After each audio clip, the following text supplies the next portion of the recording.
No one rang a bell. No single man pulled a trigger.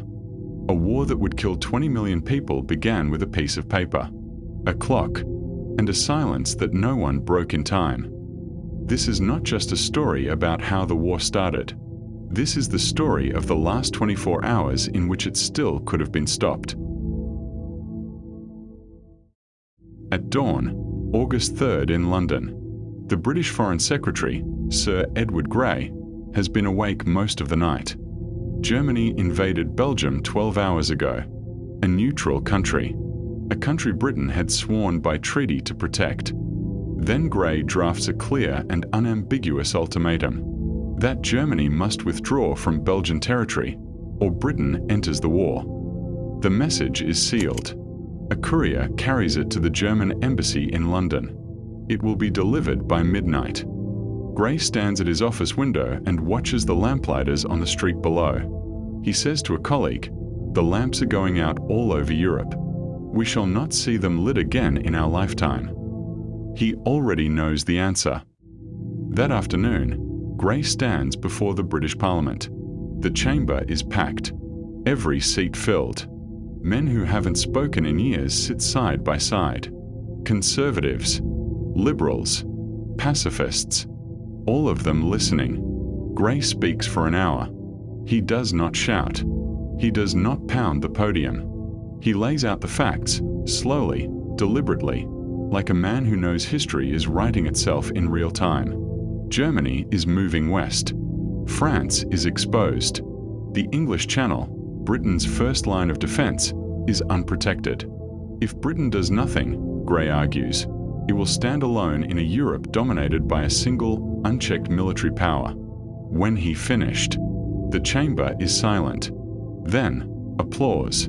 Slowly at first, then thunderous. Parliament will support the ultimatum. And there is no going back now. In the evening, the British ultimatum sits on a desk in Berlin. Kaiser Wilhelm II has read it. His generals have read it. His chancellor has read it. No withdrawal order is given.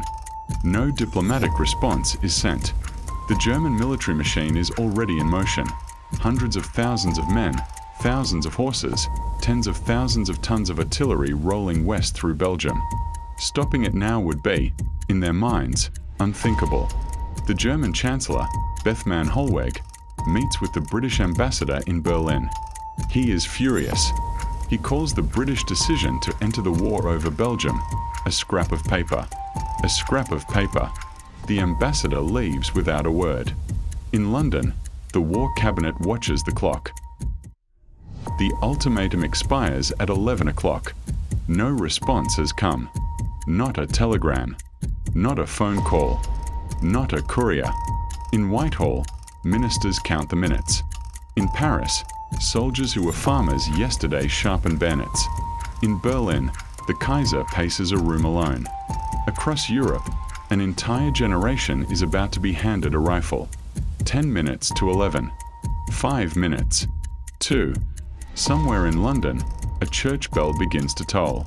At 11 o'clock precisely, Britain is at war with Germany.